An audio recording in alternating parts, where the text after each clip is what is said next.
하나님의 말씀은 로마서 11장 25절부터 29절까지 말씀입니다. 로마서 11장 25절부터 29절까지 말씀입니다. 우리 한 절씩 교독하면서 로마서 11장 25절부터 29절까지 교독하면서 봉독하도록 하겠습니다.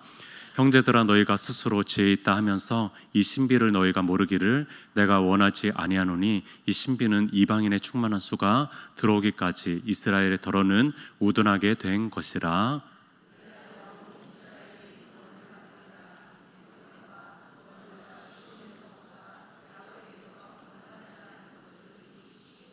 내가 그들의 죄를 없이 할 때에 그들에게 이루어질 내 언약이 이것이라 함과 같으니라.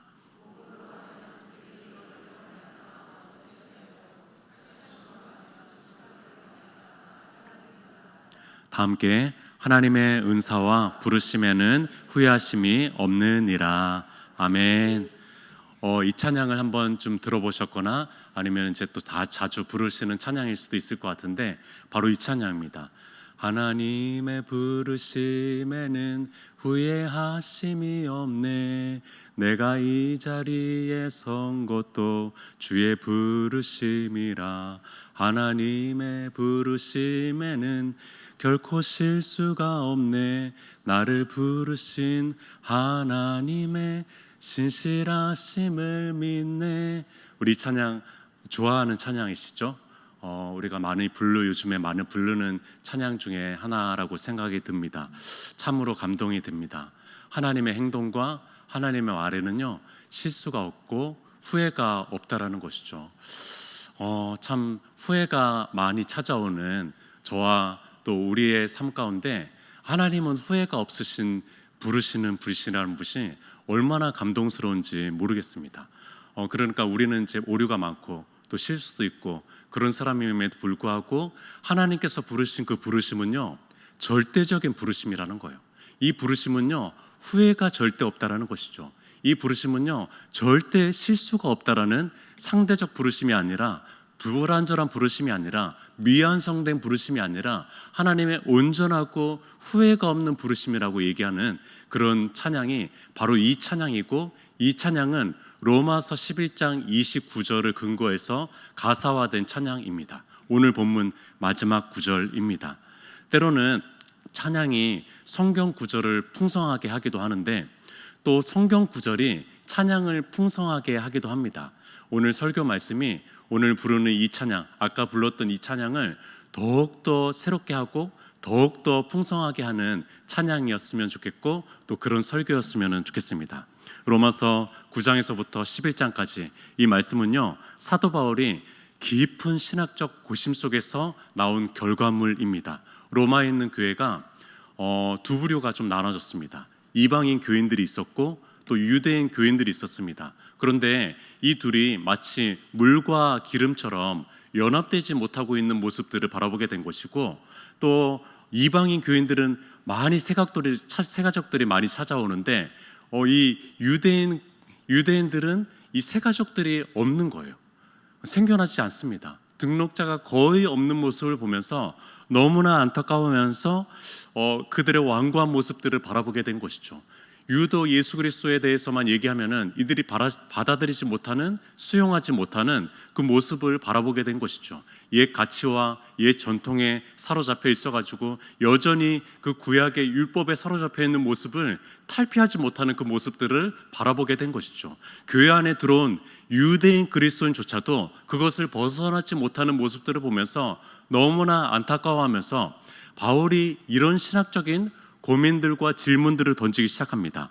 하나님의 백성이라고 불리는 이 이스라엘이 왜 하나님이 약속한 메시아를 거절할까? 하나님의 약속이, 말씀이 폐지된 것일까? 하나님의 약속이 영구적이 아니었던 것일까? 하나님의 약속은 임시적이었던 것일까?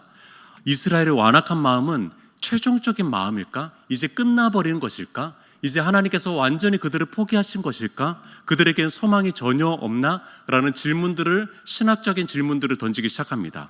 자신의 동족인 이스라엘의 구원의 문제를 가지고 기도하며 고심하며 또 질문을 던지며, 그러면서 다시 구약의 말씀들을 보면서 주님께서 주신 마음속에서 비로소 하나님께서 계시한 만큼, 하나님께서 주신 만큼 하나님의 구원의 계획, 하나님의 구원의 시나리오를 깨닫기 시작합니다. 그것은 이제 하나님께서 계시한 만큼만 깨닫기 시작하는 것이죠. 오늘 25절, 26절의 앞부분을 다시 한번 읽어볼게요. 형제들아, 너희가 스스로 지혜 있다 하면서 이 신비를 너희가 모르기를 내가 원하지 아니하노니, 이 신비는 이스라엘의 충만한 수가 들어오기까지 이스라엘의 덜어는 우둔하게 된 것이라. 그리하여 온 이스라엘이 구원을 받으리라 라고 하는 알쏭달쏭한 말씀을, 이 말씀을 바울이 깨닫기 시작합니다. 신비라고 얘기합니다. 하나님의 계획을 우리가 어떻게 다 이해하겠어요? 그렇기 때문에 우리는 신비라고 말할 수밖에 없는 것이겠죠. 그러나 주님께서 주시는 마음만큼, 주님께서 계시한 마음만큼은 알게 되는 것이고, 또 그것을 선포할 수 있게 되는 것입니다. 하나님은 현재 유대인들의 완고한 마음 때문에 너무나 아프지만, 그러나 그들이 주님 마음 안에 여전히 있다라는 거예요. 하나님 마음 안에 여전히 그들이 있다라는 것을 얘기해 주는 있는 것입니다. 에스겔 선지자가 환상으로 보았던 성전의 환상을 아실 것입니다. 성전이 막 참난하게 이를 데 없는 안타까운 그 마음을 바라보게 됩니다. 그러면서 하나님의 영이 이 성전을 떠나가는 모습을 환상을 통해서 에스겔을 발견하게 되는데, 에스겔서 10장에 이렇게 나옵니다. 18절에 여호와의 영광이 성전 문지방을 떠나서라고 얘기합니다. 여호와의 영광이 성전 문지방을 떠난다라고 얘기합니다. 그러나 그렇다고 하나님께서 이스라엘 백성들을 포기하신 것이 아닙니다. 그들을 내버리신 것이 아닙니다. 그 하나님의 영은요, 하나님의 영광은 다시 성전 동쪽 문을 통해 가지고 들어오기 시작합니다. 에스겔서 이제 끝부분을 향해서 43장 4절 5절에 이런 말씀이 있습니다. 여호와의 영광이 동문을 통하여 성전으로 들어가고 영이 나를 데리고 안뜰에 들어가기로 내가 보니 여호와의 영광이 성전에 가득하시더라 라는 말씀이 있습니다. 하나님은요, 떠나신 것이 아니었습니다. 하나님은요, 인근에 계셨어요. 하나님은요, 거리를 두고 계시지만, 그러나 그들을 지켜보셨고, 그들을 바라보셨고, 그들 곁에 계셨고, 그들을 함께하고 계셨던 분이 바로 하나님의 영이라는 것입니다. 그분은 비로소 그들이 숙고하고 성찰하고 회개하는 그 시간까지 기다렸다가 다시 동쪽 문으로 들어오기 시작하던 것입니다. 하나님께서는 그들을 완전히 버리신 것이 아니었습니다. 바울은요, 마치 1급 비밀문서를 발견한 것처럼 그렇게 막 서둘러서 로마서 9장부터 11장까지 썼으리라는 상상을 해봅니다. 이 비밀문서, 이 구원 계획을 깨달았으니까 기록을 막 열심히 한 것이죠. 이 계시를 기록을 한 것입니다. 서둘러서 한숨의 편지를 써 내려갔을 것입니다. 이 비밀문서의 내용들을 빨리 전하고 싶었을 것입니다. 로마 교회에 빨리 전하고 싶었을 것입니다. 바울은요, 로마서 11장에 하나님의 구원 계획에 대해서 이 5가지의 논리적인 전개들을 얘기하는데, 첫 번째는요, 유대인들이, 이스라엘 백성들이 거절하고 거부할 것이라고 얘기하는 것입니다. 첫 번째 단계는 이것입니다. 두 번째 단계는 그때 그냥 가만히 있는 것이 아니라 이방인들이 다시 돌아옵니다. 이방인들이 주님께로 돌아오고 또 주님을 수용하기 시작합니다. 주님을 받아들이기 시작합니다. 그리고 세 번째, 유대인들이 그 모습을 보면서 시기하고 질투하게 됩니다. 이게 무슨 일이지? 이게 무슨 일이지? 저분이 메시아 맞나? 라는 생각에 의문 가운데 나아가게 됩니다. 네 번째, 유대인들이 비로소 다시 돌아오게 됩니다. 회복을 일으키게 됩니다. 그러면서 다섯 번째, 결국에는 하나님의 긍휼과 회복에 온전히 은혜가 충만한 그런 세계가 펼쳐질 것이다 라고 하는 것이 로마서 11장의 내용입니다. 하나님의 구원 계획이라고 얘기하는 것이죠.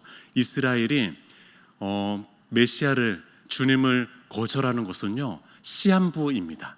이것은 영구적인 것이 아니었어요. 이것은 임시적인 거였고 일시적인 거였다는 것으로 얘기하고 있는 것입니다. 이스라엘의 거절과 완악은 언제까지일까요? 그러면은 이스라엘 백성들이 언제까지 완악해지는 것일까요? 여기에 나와 있는데 이방인의 충만한 수가 들어오기까지라고 얘기합니다. 우리는 그 수가 몇인지는 모릅니다. 그 수가 언제까지인지는 모르겠어요. 그러나 그 수가 채워지기까지 하나님께서는 기다리시고 때가 찼을 때 주님의 은혜와 긍휼 속에서 이스라엘을 다시 회복하게 할 그때가 찾아올 것이라고 얘기하고 있는 것입니다. 우리는 이방인의 수가 차는 그 시간 속에 우리가 있는 거예요. 우리가 그 은혜 속에서 구원받고 있는 것이죠. 얼마나 감사한 일이겠어요. 그 속에 우리가 포함되어 있다는 것이 얼마나 감사한 일인지 모르겠습니다. 이 구원 계획을 100% 온전히 이해할 수는 없습니다. 그러나 하나님의 포기하지 않는 그 마음을 우리가 느끼게 되는 것이죠. 그런데 가만히 생각해 보면요, 만약 하나님께서 이스라엘을 버리시는 분이라고 생각한다면요, 아주 큰 심각한 문제가 발생합니다. 우리에게도 동일하게 적용할 수 있다는 것입니다. 하나님께서 직접 선택하시고 특별하게 생각했던, 특별히 사랑했던 이스라엘 백성들을 포기하시고 내려놓으시고 그들을 버리실 수 있는 하나님이라면요, 나 같은 존재는 언제든지 버릴 수 있습니다. 저처럼 부족한 사람은 언제든지 버릴 수 있다는 거예요. 이스라엘을 향한 하나님의 계획에 뭔가 그들이 제외되고 또 그것이 불완전한 것이라고 하면은요, 그분이 신실하지 않다라고 하면은요, 우리를 향한 것도 동일하는 것입니다. 그러나 그 신실함이 이스라엘 백성들을 향한다면은 우리를 향한 하나님의 계획과 신실하심도 여전히 함께 동일할 것이라는 것입니다. 이스라엘이 메시아인 예수님을 배척하고 거절했다는 것은 이스라엘의 하나님의 계획 속에서 떨어져 나갔다는 것을 의미하는 것이 아닙니다. 오히려 이스라엘이 예수님을 배척한 것 자체가 하나님의 구원의 계획 안에 있다는 것입니다. 이것조차 하나님의 특별한 목적의 일부분이라는 것을 얘기해주고 있는 것입니다. 다 이해할 수는 없습니다. 하나님의 무한한 계획을 우리 작은 머리로 어떻게 다 이해하겠습니까? 물론 그래서 바울이 계속 얘기하는 것을 신비라고 얘기합니다. 신비. 그러나 하나님의 신실하심을 바라보라는 거예요. 하나님의 신실하심은 영원하다라는 것을 얘기해주고 있다는 겁니다. 하나님이 이스라엘을 버리셨다면 우리 모두는 심각한 문제에 봉착합니다. 우리도 버릴 수 있어요. 우리도 버림받을 수 있습니다. 우리를 부르신 하나님의 자녀로, 우리를 그리스도인으로 부르신 이 부르심에 오류가 있을 수 있다는 겁니다. 그것은 언제나 중단될 수 있다는 것입니다. 그러나 그렇지 않을 수 있다라는 믿을 만한 분이라는 분으로 지금 우리가 바라볼 수 있는 것이죠. 바울 당시나 우리가 사는 현재는요, 이스라엘이 여전히 메시아인 예수님을 거절한 시대입니다. 그래서 우리가 그런 운동들에 대해서 얘기하잖아요. 백투더 예루살렘 운동, 백투더 예루살렘 운동, 이런 얘기 들어보셨죠? 캐치프레이즈가, 이들의 캐치프레이즈가 이런 겁니다. 예루살렘까지 복음을 전하여 재림을 촉진시키자. 이것이 그들의 캐치프레이즈거든요. 이것이 신학적으로 옳다고 하는 사람도 있고 또 신학적으로 옳지 않다라고 얘기하는 사람도 있지만, 그러나 중요한 것은 이 이스라엘 백성들이 구원의 계획 안에 있다면은 우리도 그들을 위해서 기도해야 된다는 거예요.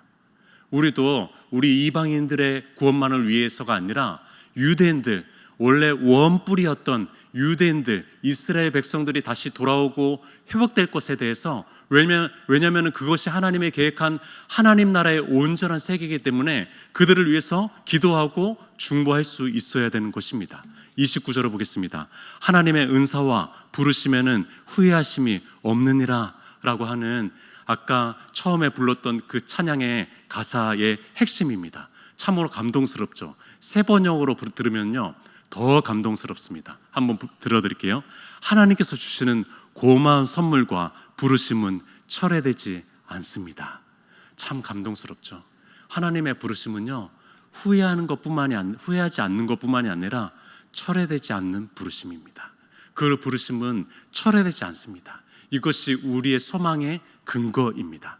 우리가 주님을 끝까지 바라보고 소망할 수 있는 그 근거는 하나님의 부르심에는 철회되지 않는 후회하심이 없는 것이기 때문입니다. 종교개혁가였던 마틴 루터가 멜랑히톤이라고 하는 동료에게 편지를 썼는데, 편지에 이런 문구가 있었습니다. 놀라지 마십시오. 이런 문구가 있었습니다. 담대하게 죄를 지으라 라는 문구가 있었습니다. 그래서 추후에도 논란이 된 그런 문구입니다. 담대하게 죄를 지으라. 이것이 그러나 마틴 루터가 막 자유롭게 죄를 지십시오 이런 뜻은 아닐 것입니다. 절대 죄를 부추기는 말이 아닙니다. 하나님의 끊어지지 않는 은혜와 사랑을 신뢰하면서 그리스도인이라면은 담대하게, 용기 있게, 당당하게 살으라는 뜻입니다. 다만 자신의 연약함이 있습니다. 우리에게 오류가 있습니다. 실수가 있습니다. 말에도 실수가 있습니다. 우리의 행동에도 실수가 있습니다. 그러나 그것을 인정하라는 거죠. 그리스도인으로 살아갔지만, 성도로서 살아갔지만, 그러나 우리에게 있는 그 연약함들은 인정하면서, 고백하면서, 그러나 담대하게 하나님을 향해서 달려가고 또 쓰임받기를 구하라는 그런 뜻이겠죠. 담대하게 죄를 지으라, 담대하게 그리스도인으로 살으라 라는 뜻일 것입니다. 우리를 당신의 자녀로 택하신 하나님의 부르심은 철회되지 않습니다. 탕자가 아버지 집을 떠났다 그래서 그 아버지가 탕자를 포기하는 일은 없습니다. 오히려 그 마음의 가장 중심부에는 탕자가 남아 있습니다. 그 탕자를 품고 있는 것입니다. 더 가까이 있는 그 마음에는요, 탕자가 있는 것입니다. 그를 기다리고 있고, 심지어 그 마음의 늘 중심부, 가장 애타는 그 마음에는 탕자, 그 아들이 있는 것입니다. 보이지 않아도, 느낄 수 없어도, 때로는 하나님의 진노처럼 느껴져도요, 그러나 우리의 삶 가운데 하나님의 계획은 철회되지 않고, 우리를 향한 부르심은요, 후회가 없는, 실수가 없는 부르심이라는 것을 우리가 인정했으면 좋겠습니다. 이 사랑이 우리를 살게 합니다. 이 사랑이 우리가 넘어져도 다시 일어나게 합니다. 놀랍게도 하나님은 인간의 죄와 허물과 실수까지도 구원의 계획 안에서 하나님의 카이로스 시간, 하나님의 시간표 안에 둔 것이에요. 놀랍죠? 이해할 수가 없습니다. 하나님의 시간표로 사용한다는 거예요. 우리의 시간표에는 없었으면 좋겠는데 하나님의 시간표 안에는 사용한다는 것입니다. 이스라엘 백성들도 지금 우회로를 탄 거예요. 직진으로 왔으면 좋았을 텐데 그들이 그렇지 못했던 거죠. 우회로를 탄 겁니다. 마치 광야 40년을 지나는 것처럼 이방인의 수가 차기까지 그들은 오히려 좀 하나님의 긍휼을 기다려야 되는 때를 지나가고 있는 것입니다. 우리도 마찬가지입니다. 하나님의 부르심을 믿는 우리의 삶에도 이해할 수 없는 시간들이 찾아오기도 합니다. 억울한 일로 미쳐버릴 것 같은 순간들이 찾아오기도 합니다.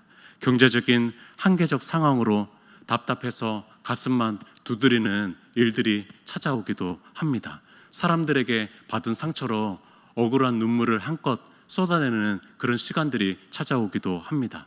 간절히 사모하고 꿈꾸었던 비전과 미래, 어떤 희망사항들이 무너지는 것을 느끼기도 합니다. 물론 이 시간 속에서 아주 좋은 기도의 응답을 받아서 간증하는 사람들도 많이 있습니다. 그러나 때로는요, 하나님을 신실하게 의지하면서 당하기와 짊어지기를 그냥 감내하면서 또 나아가면서 하나님의 구원하심, 하나님께서 나를 부르신 그 부르심을 바라보면서 신실하게 따라가야 될 그때도 있는 것 같습니다.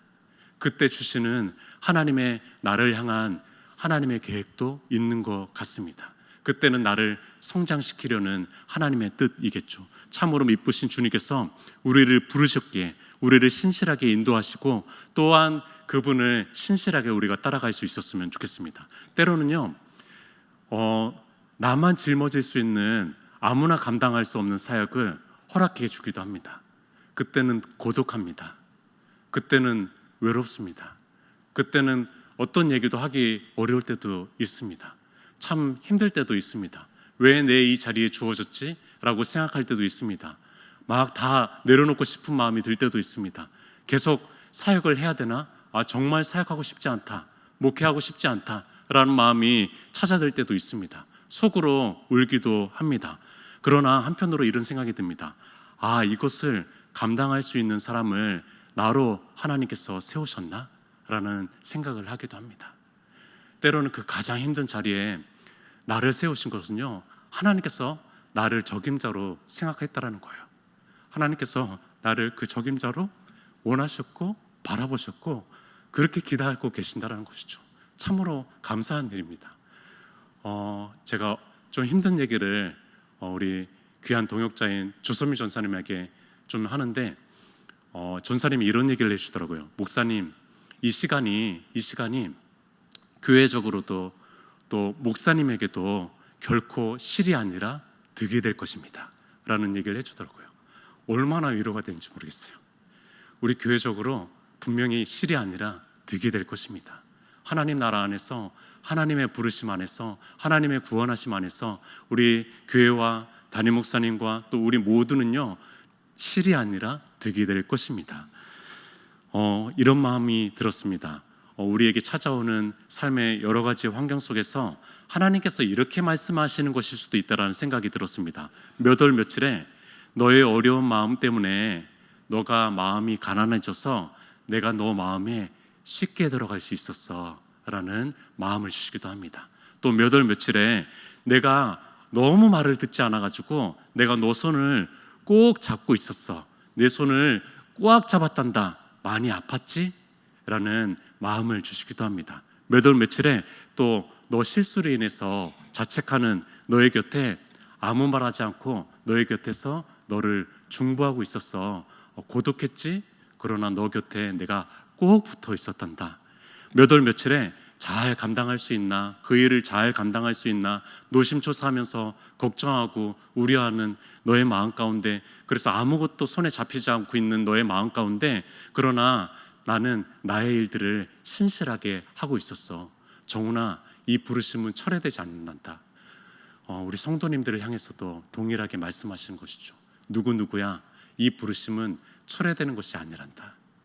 누구누구야, 내가 너를 자녀로 삼고 내가 너를 그리스도인으로 삼고 내가 너를 직분자로 삼는 그 부름의 자리는 또 때로는 아내의 자리로, 남편의 자리로, 또 엄마의 자리로, 부모의 자리로, 또 그 자리로 부르는 것은, 부르심은 철회되지 않는 것이란다. 단 한 번도 후회한 적이 없단다. 이 주님의 부르심, 신실하신 주님의 부르심 앞에서 이것이 우리가 소망이 되어서 힘껏 하나님을 향해서 또 달려갈 수 있었으면 좋겠습니다. 우리 함께 기도하도록 하겠습니다. 철회되지 않고 후회 없는 하나님의 부르심 앞에 우리가 또 하나님을 바라보고 힘껏 달려갈 수 있었으면 좋겠습니다. 그래서 담대하게 용기 있게 그리스도인으로 살아가는 오늘 한 날 되기를 원합니다. 주님 인도하여 주시옵소서. 주여 한번 외치고 기도하도록 하겠습니다.